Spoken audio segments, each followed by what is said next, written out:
Infinite Forbidden appears to be legal for the NAWCQ. What in the world does this mean? Well, it means that it's legal for the NAWCQ, but I want to talk about the ripple effects that this is going to have for the community. So make sure you guys smash the crap out of that subscribe button so you guys don't miss out on more awesome content. So this is the kind of situation that, obviously we have the sneak peek the weekend before the event, which means you're going to be watching, obviously, more people attending sneak peek, trying to get the cards that they need for the NAWCQ, but you're also going to watch card prices be inflated to the moon and back for the NAWCQ. And this is actually a really bad thing because, when we look at analyzing the market, we're like, typically Friday night into Saturday are typically some of the low points, and then you head on into the next week with like Monday, Tuesday night being like kind of your next smallest points. And obviously there will be buyouts in between here. And it's always up to you as the customer to kind of educate yourself and go, well, this is the price point that I want to look at and decide, hey, this is what I want to get at here.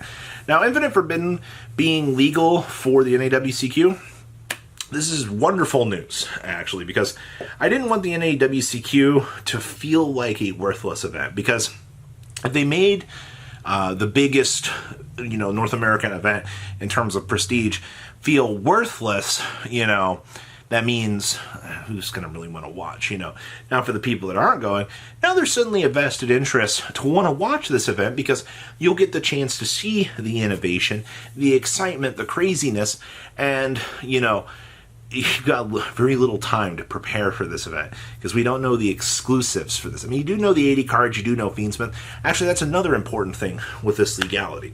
So I was up in the air about if we were going to get a ban list soon. I know, right? Getting a ban list literally, what is it? Just a very short time after, we got one 6 weeks ago, and you're like, Robbie, you were calling for a ban list? I was looking at getting a possible list directly after all the European nationals and everything had kind of wrapped up. Konami would use that list in combination with the OCG's next list to kind of finalize Worlds. And I was like, well, if they make Infinite Forbidden legal for this upcoming event, then I don't think they're going to do another ban list. Actually, quite logically, the best thing here would be they would use Infinite Forbidden as that push to change the meta.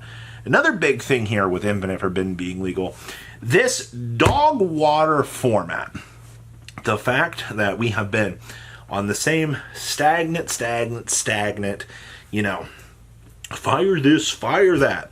There's enough stuff in this set to propulsion this meta to a different place. Now, with that being said, we've been extremely vocal about the Fiendsmith cards. All right, it doesn't take a genius to look at every single list out here from the OCG, seeing, Moonlit Goddess out here being the jumping point for the Fiendsmith stuff. Now, we don't have the mini Underworld Goddess. Actually, it would be very hilarious if the TCG didn't import the mini Underworld Goddess in this Battles of Legends set, which would be, I thought would be the place that they would put it.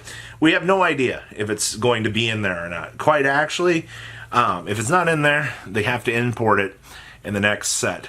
Or the Fiendsmith combo will be missing the most important piece of all of it, which is the generic link to that bridges it all together, which would set us very far apart from the OCG meta. Not to say, not having to deal with the Fiendsmith meta at all points in time would be necessarily bad, but, there's that. And then, of course, on the subtopic here, Phantom of Yubel. That card's pure existence changes so much. If it's not in battles, I don't know if we're going to get it.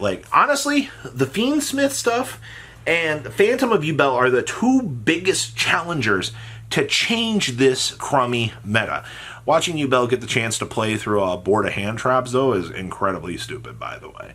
All right, they're like, oh, we'll just go ahead, we'll put the Phantom on the field.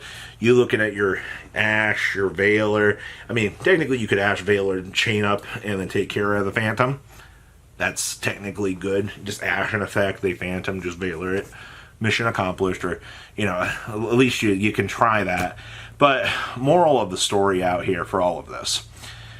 You have so many things coming here. And actually, I think the thing that's so interesting about this, what we're going to call this giant swirl here, because Yu-Gi-Oh! Has been so slow as of late on the terms of power creep. If you're in a month and a half span out here, are going to power creep us all the way up to the current modern era TCG like that, that's kind of nuts to think about out here.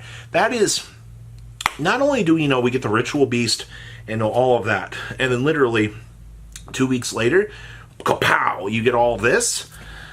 Actually, I think it's more than 2 weeks. Well, actually, no, it's not, because you will have, if what I'm assuming is going to happen, it looks like if reveals go the way that they've gone before, reveal should technically be the week of 4th of July, which, does that sound right to anybody else out here? I mean, if they delay them, you're just going to have to deal with all of the leaks and stuff happening, and that's just that no-go out there. Also, releasing that stuff through the course of 4th of July weekend, you're going to have these stores that are going to want to be out of the office. Gamer's Choice would have to, extra hard for pre-sales over that. So, or they could wait, do reveal, do nothing Wednesday or Thursday, Friday, and then just do the box openings on the Monday after, which I guess would be realistic. But this is the style of set that you want to hype up. Honestly, Infinite Forbidden, I think, is going to be the best core set of the year. All right, not to say that, the water support chugging back here on the back end of things, wherever, a Merlantian structure deck or a Chaos Dragon structure deck coming down the line. Though I still think water should be next, according to, the lore that they were building way back there in December. You got to connect the Atlantean and the fire battle together at some point. So, last thing I want to point out here, I know we kind of dived into the meta here with this. Prices for this set are going to be very, very, very inflated. You're gonna watch a lot of people have to make sacrifices for this set to get cards to play for the NAWCQ.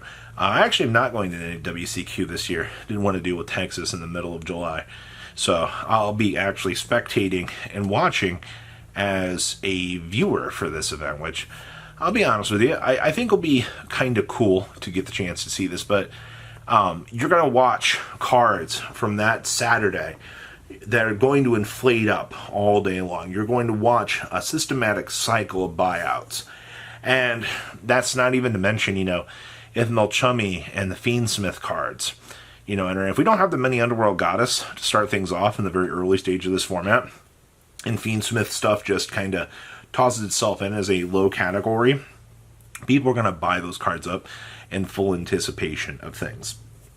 So, I guess the biggest things I can tell you here are decide what you want. Allocate whatever funds that you need to set aside.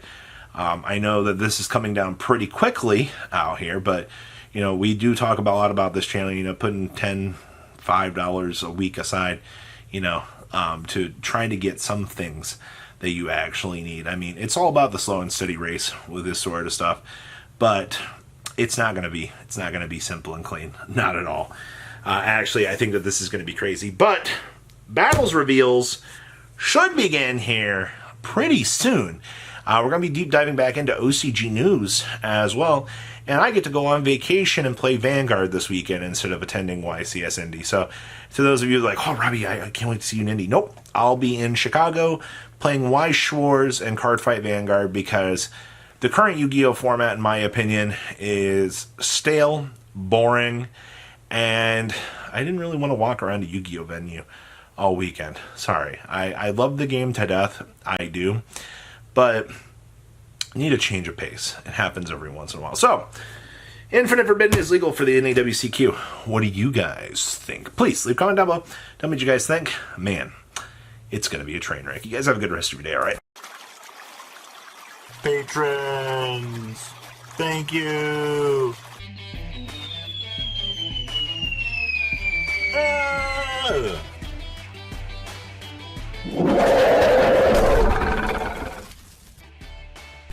Thank you so much for watching. Check out these other videos.